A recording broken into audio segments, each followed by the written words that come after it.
first time that we're going to run one of these webinars, and it's an information session all about T-levels and to try and encourage different employers to get involved with T-levels, and to hear previous examples from some of our wonderful partners on how T-level students are amazing. So I'm Sam. I'm from the University of Greenwich. I'm heavily involved in apprenticeships and the evolution of T-levels. So my place here today is to man the chat and to keep an eye on the time. So I will make sure everyone roughly sticks to time. We've got quite a lot of time at the end for a discussion and to answer questions. So hopefully we can be quite flexible on the time. And I will hand over to Nabil, who will walk through who everybody else is on the screen, and then start. That's all right, Nabil? Yes, sure, thank you. I will share my screen.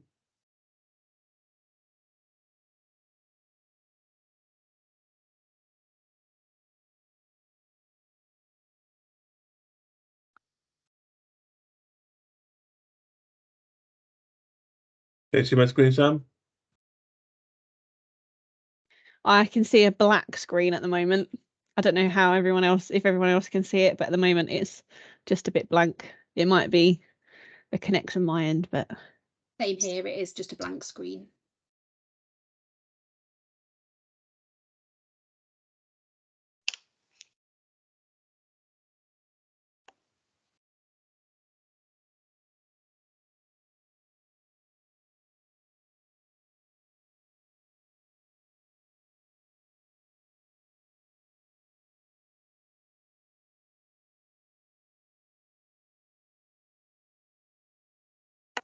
well, have I lost Nabil completely? Yeah. Hopefully he'll be back in a minute when he logs back on.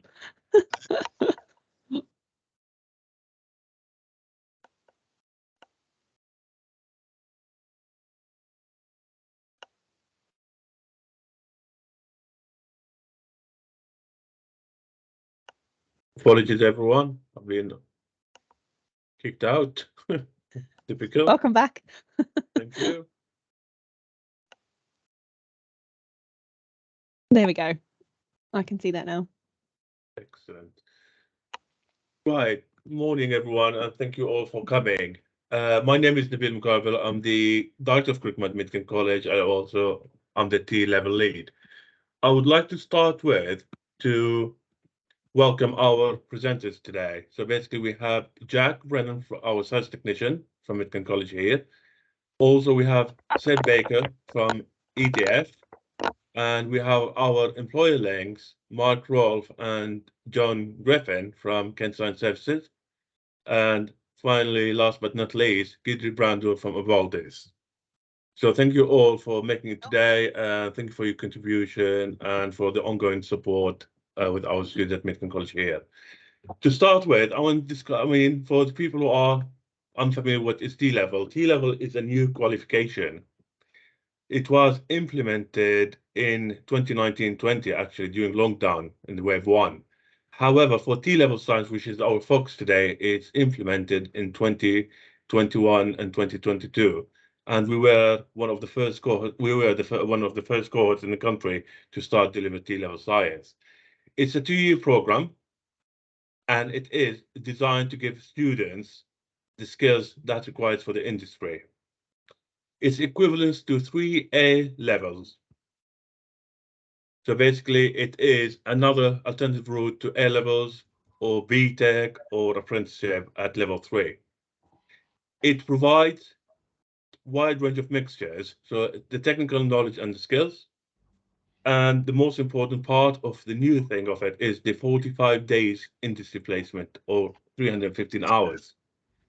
And this is the potential is the most important for students because that's the difference between the old BTech qualification we still deliver or used to deliver and the new T-level.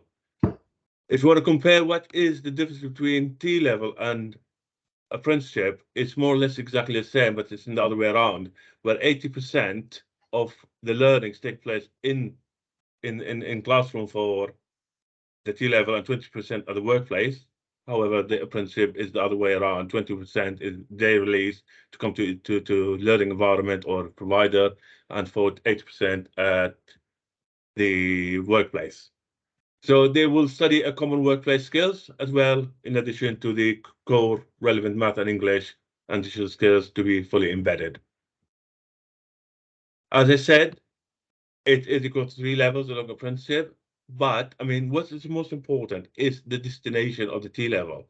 The students can, most importantly, can progress into the employment or the progression into the skilled occupation they apply to. In this case, we're talking about science here. Is, for example, laboratory science, and or they can go to a higher or degree level apprenticeship, or again to higher education should they want to progress. And that's why we have Greenwich University here as another route to be able for students to be progressing. And what we've done, we have a progression agreement ourselves with the University of Greenwich. Should the students pass at certain UCAS points, and they will have unconditional interview, and then we'll take from there. Now, if I want to describe what we've done at Mid-Kent College ourselves, so basically it's a lot of planning. As I said, we were one of the first cohort to deliver the course. So a lot of 18 months of planning is educating, also engaging with all stakeholders. What does it mean? What we need to do and how we can run it and so on. But more to focus on employers here, because the employers are the new part for us, where we need their input, their support to make it more meaningful and this will gain the skills required for to achieve this qualification. So a lot of investment by the government, by the DFE, where incentives at certain times were applied. Now the good news, the Employer Supporting Fund is coming along in March, April. So they have some or more support funds available to be able to use. It's more important is to build a strong foundation platform with employers, because the students is going to make it or break it with us. So basically, either the employers will say yes to students in the future, or thank you very much, we don't want you students anymore. So we had to a lot of the efforts have gone to build students' resilience, which is my second slide here, where we have really worked with employers 18 months before even one first student's gone out to placement. And I'm sure my colleagues here, Mark and Giddy, will echo this. We have asked all employers to work with us to create a job advert, a job description, to make it real life experience for students that they need to compete for the job. They need to compete for the industry placement. So for example, Mark or Giddy will take number of students, maybe 1 or 2, but 5 students apply to it. So basically it's very selective and very robust process, followed by interview process, induction, 1 day induction, or a week. It depends on the employer, and obviously the normal routine visits where it's requirements by the T-level qualification, where the teaching staff will go and the student will log the logbook, everything that they've done, followed by all the paperwork, end of employment, what do you call it? End of the placement forms. So that's been really successful. All this planning didn't go waste. So basically, really very well. All our students have completed their industry place for the cohort 1 on the first year, for the second year now, and resulted on our employers' links have accepted to continue with us. Not only to continue, also to increase the numbers of students who will be taken by the employer should they have the capacity. We start with only 15 students in year 1, and now we are in the second year. We have 45 students, and we are aiming for next year to be about between 60 to 70 students, as we no longer deliver in BTEC. We purely deliver T-level science at the moment. So I'll hand you over now to Jack to tell you his experience on the how it's on the delivery from his end. Thank you. Thank you very much, Nabil. So I'm the chemistry technician for the department here at Mid-Kent College, and I've been here for just a year and approaching a year and a half. So I've been here for pretty much the start of the first year for the first cohort of the T-level groups. And one of the things I've ran is a STEM club. So if possible, would it be possible to have the next slide, please? So I run a STEM club, or perhaps better described as a chemistry club, as my background is in chemistry. and it looks to provide opportunities for our students to get involved in undergraduate level practical work. So it's stretching our students, it's offering them an opportunity to really get involved with the subject and be involved with a professional environment. So the students carry out both synthetic and analytical practicals, and these sessions all encourage safe working practices and professional behaviours that you would need in either a workplace or a workplace placement. And most importantly, the students enjoy it. The feedback has been incredibly good for it, and they enjoy being immersed in the subject, perhaps going into slightly more detailed, content and practical work. Can I have the next slide, please? Bill? It is moved. Oh, it's not showing on my screen, I'm afraid.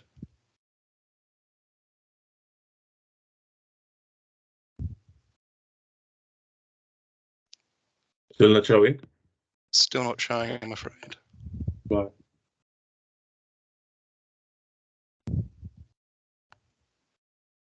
There we go. Brilliant. Thank you very much. So one of the things that we really enjoy here at Mid-Kent College is being perhaps one of the best equipped 16 to 18 institutions, perhaps even in the country.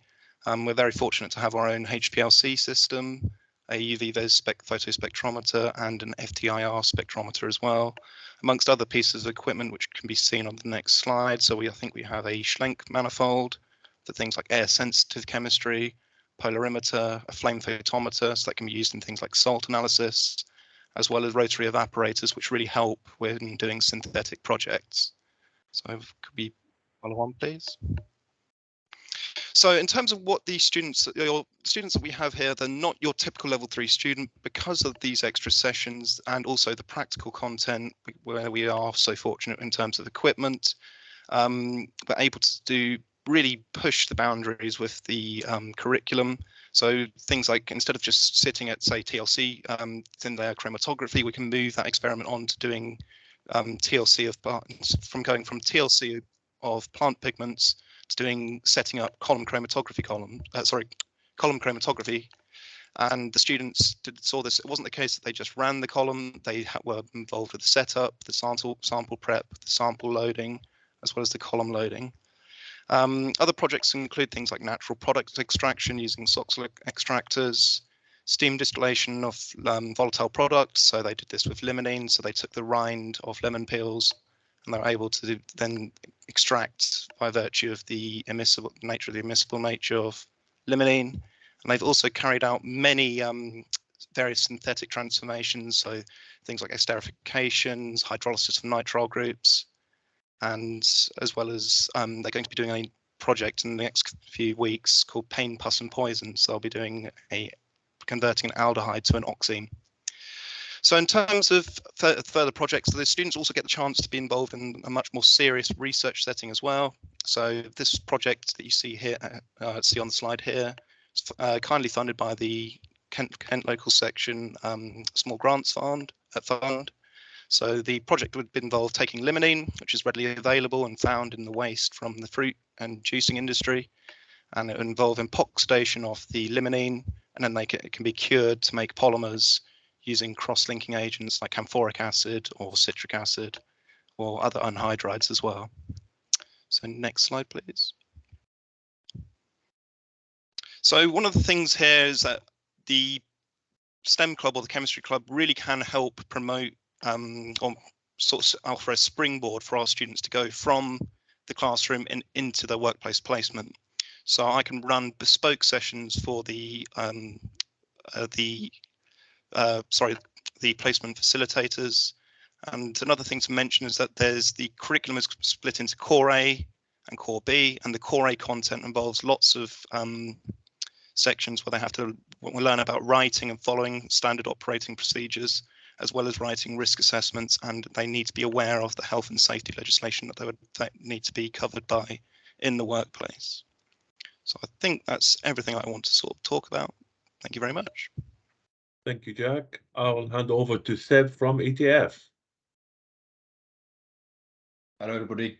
Nice to have this opportunity to talk with you this morning. Yeah, so my name is Seb.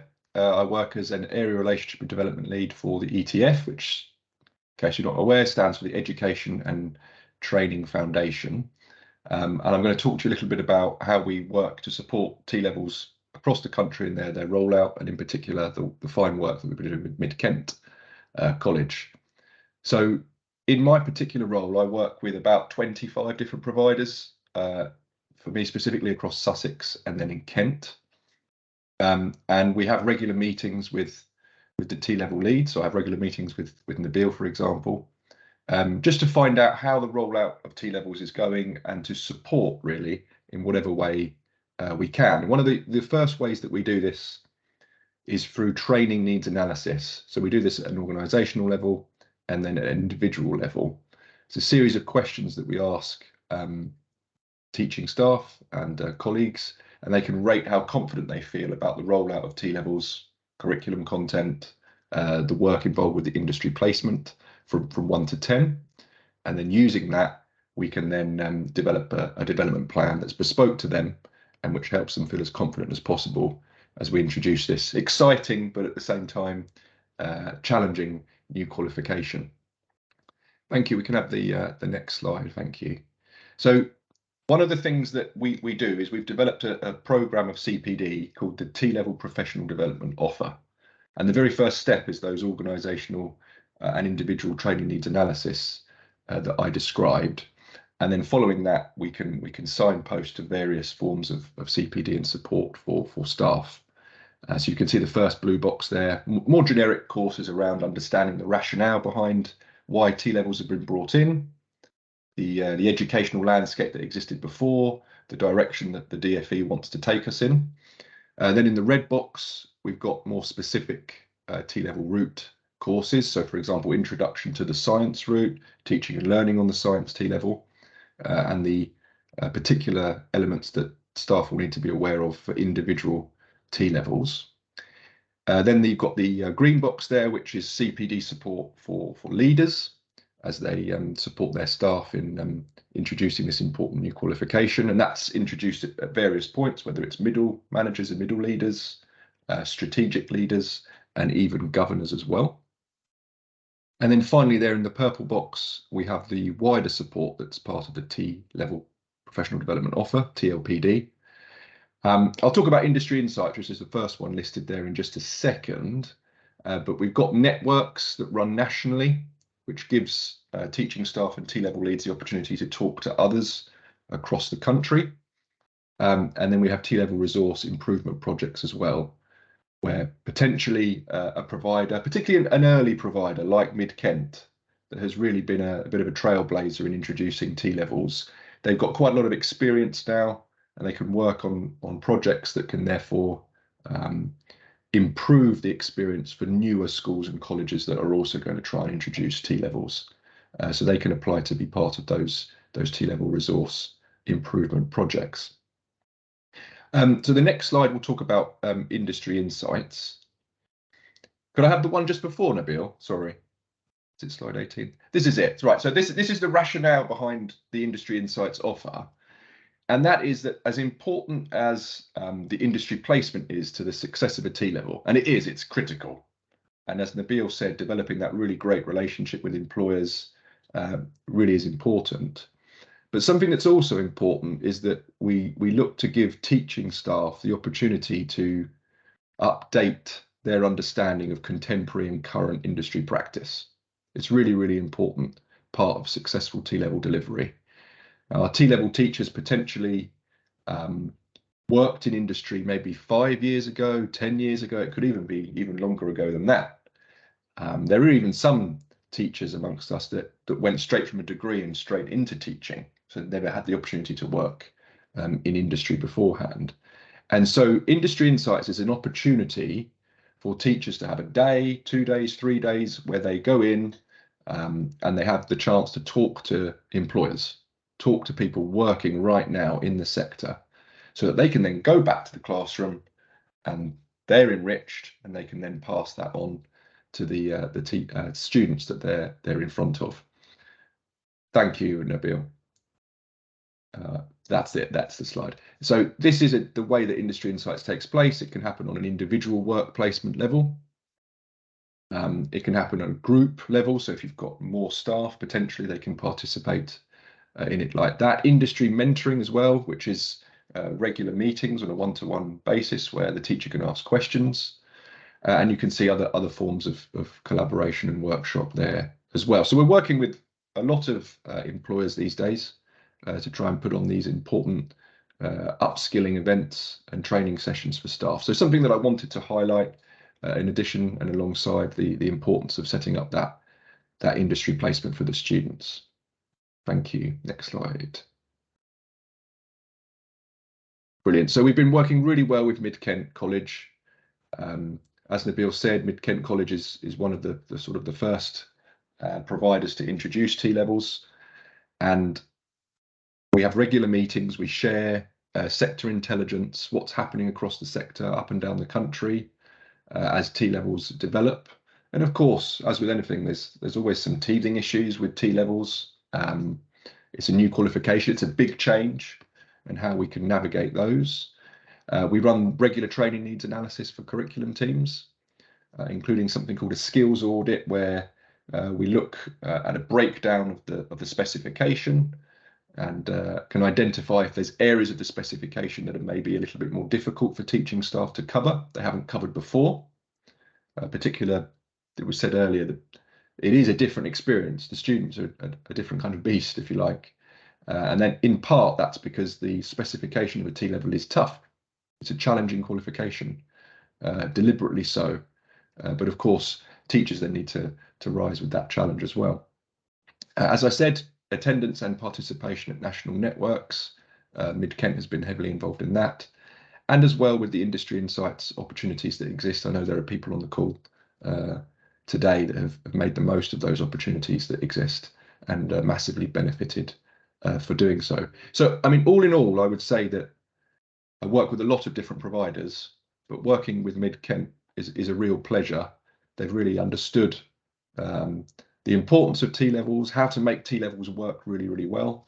And I think the way that they work alongside employers is really great as well. So yeah, that's basically what I wanted to cover, the way that we're working alongside them. And hopefully that reflects the support that exists around T-levels coming in and the fine work that's going on in the background. So I think the next slide will have my email address on it. If anybody has any specific questions about the work that ETF do, by all means, get in touch with me. But for now, thank you very much. Thank you so much, Seb. And we were going to hear now from the first employer who worked with us. It's from Mark Roll from Kent Science Services. Thanks, Nabil. Morning, everyone. There we go. So yeah, I'm Mark Rolfe and I'm the head of Kent Scientific Services. Just a little bit by way of background to us. We are a department of Kent County Council, but we are what they call an unfunded department. So basically we have to earn everything that we spend in the course of a year. The laboratory here is an industrial scale laboratory. We have three main functions.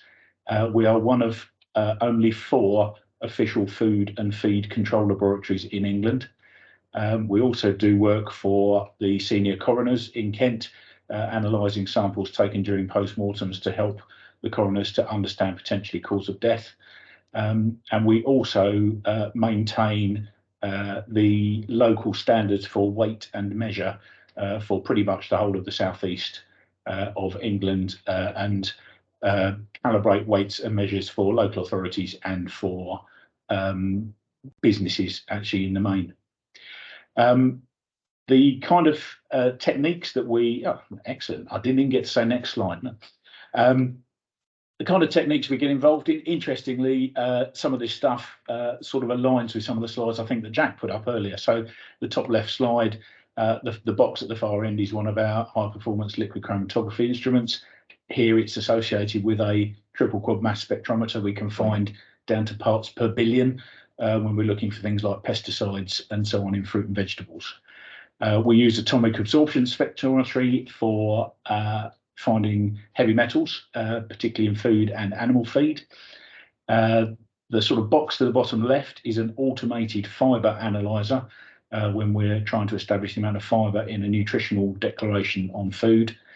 And the last two boxes are some of our weights and measures calibration. So the one with the red box in it, right in the middle, we do temperature calibration, and then the more straightforward mass calibration up to F1 standard, which is a pretty accurate standard, and all of our weights are traceable back to the national and international standards. Importantly, and something which we find the students, when they come to us, have little experience of, and we're very glad to help them gain experience in that, we are a UCAS accredited laboratory. So our quality management system is UCAS accredited, and everything we do here has to be done in line with our UCAS accredited quality management system. That's something which well, students coming to us for this haven't got any experience. Actually, quite often people that we interview for jobs have little experience of quality management. Obviously, after they spent 45 days with us on a T level, they know quite a lot more about how that kind of quality system works in the background. Should we go on to the next slide, Nabil, if we could? So in terms of why we wanted to get involved in this, we as a laboratory have offered work experience placements, single week work experience placements for students at that kind of level 3, the sort of A-level BTEC, that kind of level, for over 20 years. And actually this seemed a natural progression to that. The Kent County Council, who we're part of, obviously is the local education authority, and as an authority we have various duties to support young people, and we're very proud as a laboratory to contribute to that. We have done previous work actually with the Royal Society of Chemistry to try and encourage young people to think about scientific based careers, and this is an excellent way for us to continue to do that. The next one might surprise you a little bit, but our staff actually really enjoy having these student placements in the laboratory. They bring the kind of questions that we don't ask. You know what it's like, you've done something for years, you don't really understand, that kind of excited naivety, I suppose, as to why we do stuff. And our staff really get something from encouraging people to ask those kind of questions. And there was a final bullet, and I've forgotten what it was now, but I don't know if you want to go back to it or not. But oh yeah, okay, yeah, it is the right thing to do, and we would do it actually, even if some of those other things didn't apply, because there aren't that many laboratories of our grade that can offer these kind of placements. So where we can, we will. Should we go on, Nabil, to the next slide? This one actually aligns, we didn't plan this, but this one actually aligns quite a lot with the process that Nabil put up in the start of his presentation around our process for recruiting people into these kind of roles. And actually it's really important, we think, to do all of this kind of stuff, because we don't want people coming to the laboratory, taking up a place here, who are not going to get something from it. So all of those kind of processes, I'm not going to go through them all, but they're all really important. We do carry out interviews, and Nabil and his colleagues at the college have sat in on the interviews that we carried out, not to try and make it sort of oppressive on the part of the student, but actually students don't have a lot of experience of job interviews. So it's a really good part of the process to give them some of that experience, and having the tutor there can just give them a nudge in terms of, you know, something which the tutor knows they should have said, but because, you know, it's the first time they've had an interview, they haven't thought about it, and actually that worked really well. And I think the students who we interviewed, actually, even if they didn't get a place here, I really hope they got something out of that interview process and a bit of experience in that as well. We do appoint a mentor and a buddy to the students when they come here, and they're two very different roles. So the mentor role is one of our senior staff, and they sort of take responsibility for the student when they're in the building. They have a plan for how they're going to involve them. They're going to teach them what they need to learn, how they're going to involve them in the work, and they monitor their performance whilst they're here. The buddy is someone who, frankly, is much closer to the student in terms of they've not been with us so long. They understand what it's like to enter the workplace, and they can have those kind of informal conversations. Just sometimes the silly things like, you know, where do you eat your lunch? So that kind of stuff, really important, those two roles in terms of how we support the students when they're with us. Should we go on to the next slide? Nabil, this is This is our front and centre. Is the first student who came to us T-level is Gemma, and over Gemma's right shoulder is Kirsty, who was her buddy while she was here, and in the middle at the back is Punal, who was the mentor for Gemma when she was with us. This picture was taken at the end of Gemma's placement, and they're all still smiling, so it can't have gone too badly. Should we go on to the next one? Excellent. So our learning in terms of what we've picked up from hosting these placement. The first one, I haven't put that on here because he's on the call, but Nabil and the team at Mid-Kent College are really easy to work with. They understand the importance of building relationships with employers, and they make it as easy as they can for us to do what we need to do. A lot of the processes we had in place to do work experience and for our own apprentices. So we have a number of apprentices here who came to us straight from school and are doing degree level apprenticeships at Greenwich University. A lot of the processes we had in place for those, actually, we can reuse for this. So we haven't had to start from scratch. The next one is really important, actually, from the students' point of view. The students, when they come here, need to want to come here and they need to want to engage, because they'll get the most from it if they're prepared to ask what they think might be a silly question, and we try and encourage them, and the only silly question is the one you don't ask. If they don't ask the questions, then they won't get as much from it, so they really need to engage. Part of that is that we encourage them to set targets for themselves when they come here, targets about how they're going to engage, targets about what they're going to get involved in, and an end target about what they want to have achieved by the time they finish their placement. Gemma, who was in the photograph earlier, we set her a target that by the end of her placement, she would be able to do 2 of our scientific methods on her own without supervision. And she actually, she smashed that. She actually got 4 under her belt before the end of the placement. So for her, 2 perhaps wasn't as aspirational as we thought it was at the start. But it's really important, we think, to give people something to work to so that they don't drift through the placement with us. And the last ones are really just thoughts about what works best for us. Block placements work best for us. They may not work as well for other employers, but they're quite convenient for the way that we do business, certainly. But I know from conversations we've had, Nabil, there are various options that are available to employers. And I think that's about it. I'm happy to take questions, but I'm also happy to join a conversation at the end if you want to do questions then, whatever works. Mark, thank you so much. Really, the support is very much appreciated throughout the process. And again, for the ongoing to be with us, is really grateful for that. So thank you so much. I'll move to last but not least. Our last employer link for today is Gidebrando. I think in line with promoting the young talent, I think Gabby this time will do the presentation. So Gabby started with us as an intern from Kent Uni, and she did really well, and now she's a full-time team member, and she is fantastic. So we are really keen at Abaltis, we're really keen to promote young people and help young people start their careers and progress their careers at the company. And Gabby is one of the key people at the moment in the company doing just that. So can I leave it to Gabby? Thank you. Thank you, Gidre. Thank you, Gidra. Well, I'm Gabriela, and I'm a business executive here at Abaltis. And let's just start with the presentation. So we wanted to introduce ourselves in simple terms. We basically serve the in vitro diagnostics industry and biotech markets. We offer quality disease state plasma, serum and other fluids. So we deal with human specimens, and we basically supply globally. Could we please go to the next slide? So basically, we have a corporate social responsibility of aiding scientific discovery and improve the healthcare of patients worldwide. So as I previously mentioned, we ship our products all over the world. We have customers in very different places, such as South Korea, China, United States, Argentina, Canada, and Japan. And our goal is to be the market leader in the in vitro diagnostics and biotech markets. Next slide, please.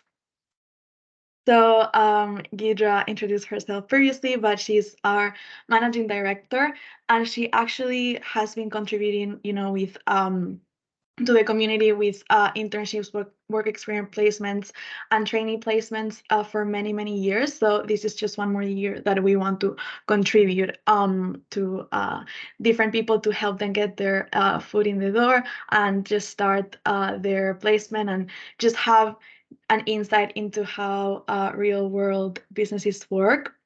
Next slide, please.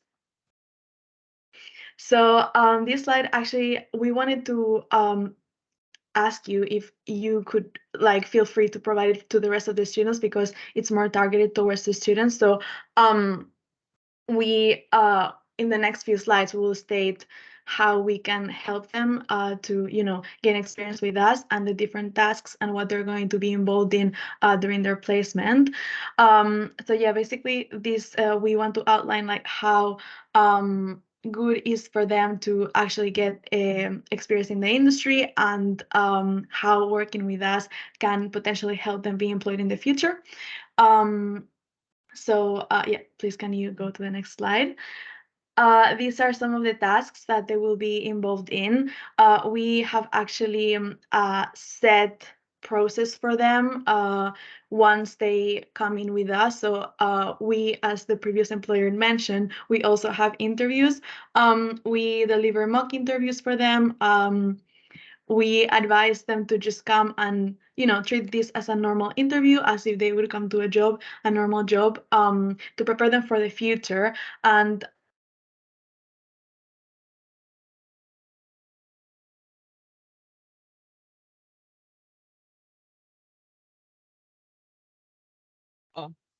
Have we?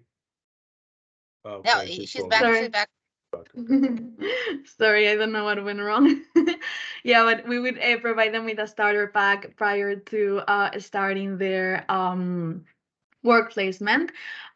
It's a whole process that will be explained after those mock interviews, but they will also have a work placement log. So each person will be assigned to a few supervisors. We are a small team, so they will be able to just engage with everyone. And this is so beneficial for them because they actually have had hands-on experience in every single aspect of the laboratory. Of course, they won't be doing their senior activities, but they will be visualizing them and just asking any questions and being there with their supervisors. So in their work experience placement log, they can also write each task that they do every day. Their supervisor will comment on the task, and then the supervisor will sign that task for that day. So after, we can create a report and provide it to the employer or the designated safeguarding lead for the future. And this will create a comprehensive document so that they can have and they can reflect on what they have learned and how can this will help them in the future. Can I go to the next slide? And they will also meet A, which is our company pet. It's our no drama llama, and yeah, it's just something that everyone loves, and we will have them in the laboratory as well. Can we go to the next slide, please? This is just an introductory video. I hope it plays about our company, so it's just 1 minute for them to know, but you can also watch it now. I will have to do it later, Oh. if you don't mind, Gabriela. Would allow me. Oh, well, you can find it in our website. When I did the presentation, it worked for me, but I don't know what happened. But yeah, it's in our website. It's about our culture and what we promote. So yeah, it's helpful for them to know and to have some expectations on what it's like. Next slide, please. Yeah, so we wanted to also state how MidKent supported us to ensure a smooth running of the placement. So MidKent briefed the students on what to expect from their placement, and they helped them deal with uncertainties and managing their expectations. They also make sure that students were polite and punctual, something essential. We're working within a team. We're currently working with Emma. She's amazing. She comes every Monday, and we are very, very happy with her. So yeah, we have more students coming in, and we are more than happy to help them and to provide them with this experience for their future. So yeah, this is it from us. Thank you so much, and you can follow us on our socials in the next slide. There's a link to our Instagram account and to our LinkedIn. Thank you. Thank you so much, Gabriela. Back to you, Sam. I'll stop sharing. Okay. Sorry. So yeah, thank you everybody. If anyone has any questions about what it is like to host these T-level students, or you want to find out any more information, I would probably say Nabil is your best contact.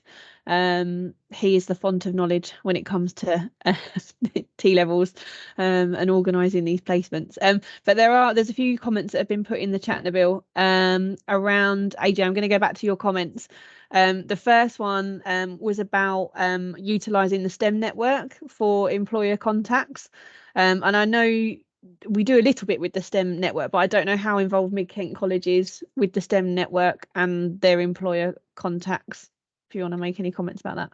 I think Alison and Jack are really heavily involved with STEM, more than myself at the present time, but maybe that's something we need to explore and make it more a link that we can utilize or work on. Alison, do you want to add anything on this point, if you don't mind, or Jack? I said to Aj in the chat that I would introduce you to him, because I think it's certainly an avenue we can explore, and how, you know, if there is a way into meeting with other employers through the STEM Ambassador Network, that would be fabulous. But I think, you know, I wouldn't want to kind of dive in. I think it would need really, you know, a careful touch. So we'll follow that up later on. Certainly. Thank you. And then there is another another comment about mentoring and the approach that is currently taken with mentoring. AJ suggested using a hybrid approach, and if you do any sort of hybrid approaches with mentoring, or whether it is all kind of practical in-person training. Well, I mean, again, the hybrid model for us, I mean, it varies from one pathway in T-levels to another. For the T-level science, the hybrid model means working remotely, or if you're referring to that term in hybrid now, post-COVID, it doesn't exist or not allowed to be carried out for the science. It all has to be on-site, face-to-face. It's allowed on certain other T-levels. For me, hybrid model, when I've used it, and if you notice from Mark, I mean, that works for him, block placement 9 weeks in full. But for me, I've introduced the hybrid model this year because the numbers has increased for students. We have 45 students studying T-level science. So we have 2 new groups, Group A, Group B, I'm calling them now. Let's say in each one there's 15 and 15. The hybrid model means one group will go on a block placement and the other group will go on their release when they're not in college for the week, to not interrupt the delivery. So basically that's what we introduce. One group fully will go for the employees who are more preferring the block placement route, and the other employees who we know of that's fine for them, that they can work with a day release for students. So basically it means we are utilizing the same employer on different occasions throughout the year. That's the definition for hybrid for T-level science. Thank you. AJ, have you got any comments that you want to make about that, or any more? Yeah. First of all, thank you for letting me invade this particular meeting, because it's really useful. And Nabil, you and I ought to get around the table at some point. Alison knows me well enough to know I get things done with it from a STEM point of view and a government point of view. So, but I was going to say that the idea of the hybrid model here for you is not so much about just necessarily about the local employers. The idea of mentoring is also about resilience and confidence, and it's about trying to give students kind of an opportunity to kind of feel comfortable in the science world. And those ambassadors and role models could be national, but some of them are international as well. So the idea really is, could we use a kind of hybrid model, not necessarily to deliver the T-level agenda directly, but indirectly provide some of that kind of confidence, resilience, information about research and innovation, which for UKRI at the moment is a very high agenda. So, you know, for some young people, research and innovation will be a destination of choice. It won't just be about a route through into science. So I just think there's some different ways we might be able to look at this, which is kind of satisfies both the T-level agenda and the tick box element. And I hate that terminology, but I'm going to use it to satisfy the T-level, but also a more confidence and resilience agenda, which is really to give young people a kind of broader understanding of sciences across the board, across the country as much as anything else. And the other thing I just wanted to add is that the cross-discipline bit of this science T-level is really important to me. ETF, I know very well, and ETF knows STEM learning very well. But from our perspective, one of the biggest holes in science at the moment, and Kedra might want to say this as well, maybe, is data science. It isn't necessarily about scientists themselves and the PhDs and doctors that we have and technical people. Actually, data science and connecting technology and computing to the scientific world is as important as anything we talk about. So there's another little area of T levels I think sometimes is overlooked. So we can have a chat offline. I could talk about this till the cows come home, but really happy. And I'd love Gedra and her team to become STEM ambassadors as well. Absolutely great. I mean, I'm sure we will do something we will work together, AJ, on this one. I think I have two hands up. Alison, you put your hands first, so I'll come to you first. Yeah, I just want to say, Aj, that a few of our students have signed up to the STEM Ambassador mentoring scheme, the last tranche. I think would be really useful. It was a hard sell for me because it was, on a website and a piece of paper, and it would be really nice, I think, next time I approach this to see if I can get hold of a STEM ambassador to sell to them in person. I think that would be a great thing to do. And, obviously I've got an industrial mentor with the ETF. I think there's scope there for STEM ambassadors to offer mentoring, not only to the students, but also to the staff delivering, to try and fill some of those knowledge gaps that appear when we start delivering a new course such as this. Thank you, Alison. Rachel. Hi, thank you. Thank you for everybody's presentations. I've got a couple of questions, if that's all right. One for Jack, if that's okay, around the weekly STEM club that you're running. Is that on top of normal timetabling, or is that built into the timetabling? And I suppose the reason for the question is this going over and above the traditional curriculum? And I suppose back to then Seb from an ETF, is all of the good work that may be over and above that Mid-Kent are doing, is that being fed into other providers across the country? I'll pause there. In which case I'll go first. So last year it was definitely it was on the periphery of the curriculum, so it was additional hours that the students were voluntarily turning up to and were quite keen to do. This year it has been taking part in what's known as their progression slot. So this is used to sort of monitor progress for the students. It's not necessarily academic content that's being delivered, but it's things that the students have very, very passionately wanted to continue. So at the moment it is in a timetable slot, but it's not because of the curriculum or curriculum delivery. Okay, no, that makes sense. Thank you. Yeah, go on, Seb. Sorry. Do you want to come back to Jack first? No, that's fine. No, Seb. Okay. All right. Okay. So no, I just wanted to say that Mid-Kent do loads of great work with other providers locally. I mean, first of all, from a sort of a general further education perspective, there's great collaboration within Kent between Mid-Kent, North Kent, and East Kent colleges, which is excellent. But I know that Nabil also has met with the T-level leads at like schools, for example, that are looking to bring in maybe 1 or 2 T-levels, and they're generally not as well set up for it as a place like Mid-Kent.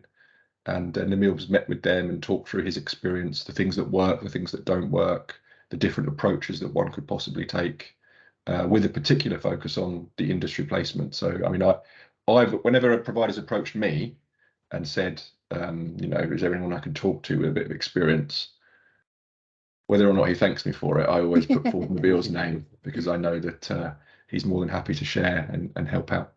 No, that was really good. Thank you. Rachel, I will add to this. I mean, again, as a college, we are part of something called College Collective. I don't know if you've heard of that term before.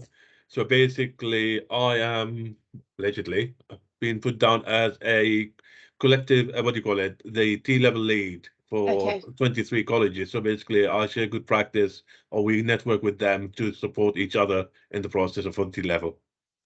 Thank you. And then a question for the employers, really, about the type of work, and I suppose the type of student and their skills when they're coming to you, and has that met the kind of requirements that you needed and that you have needed?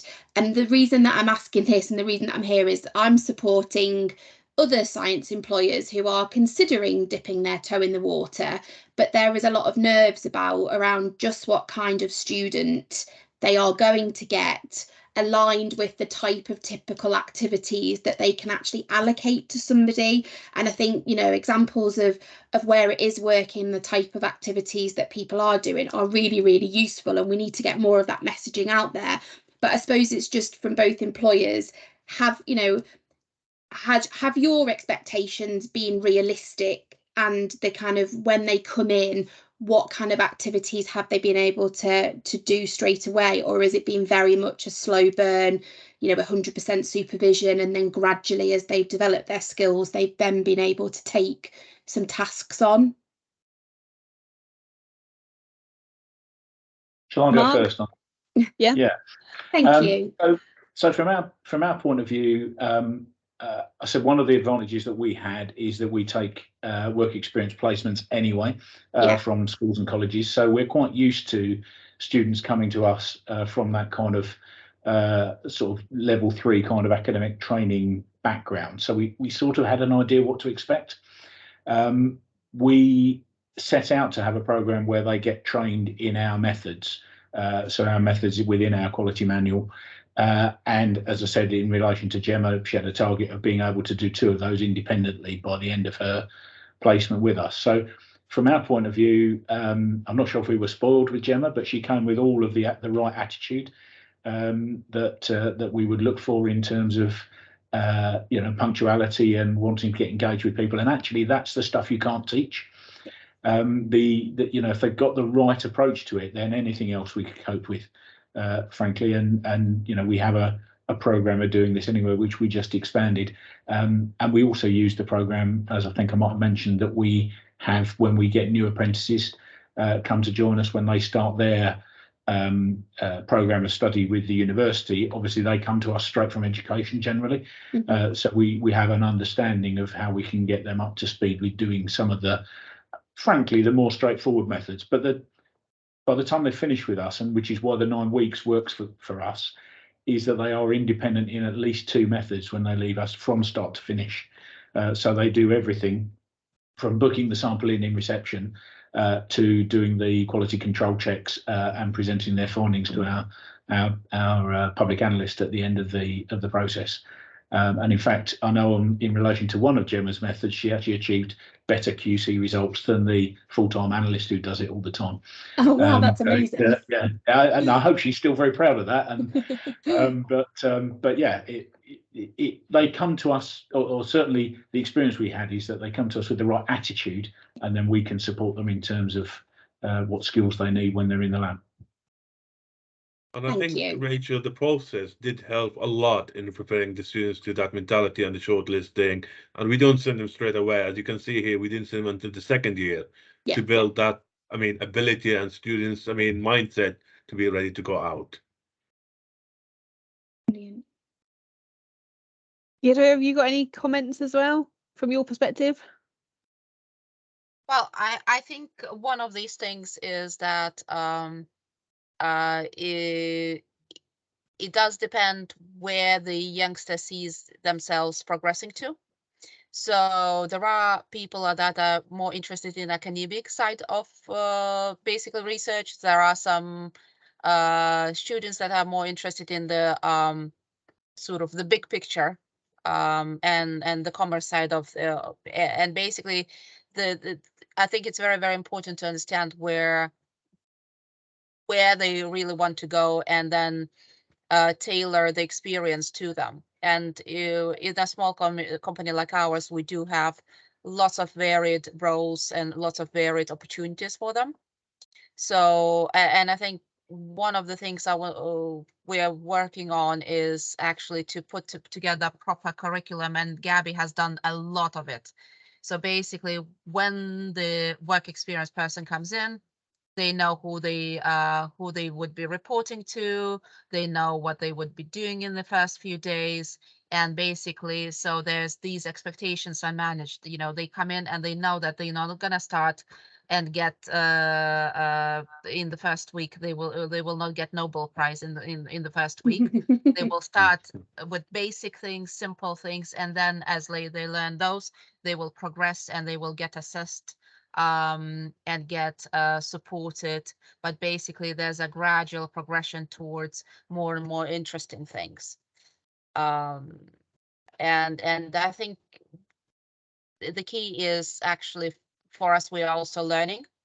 And this presentation has been very, very helpful. It's been really good to see other providers of work experience talk. I think we're gonna be taking a lot on board, and you know, my head is just now full of ideas of what we can do better.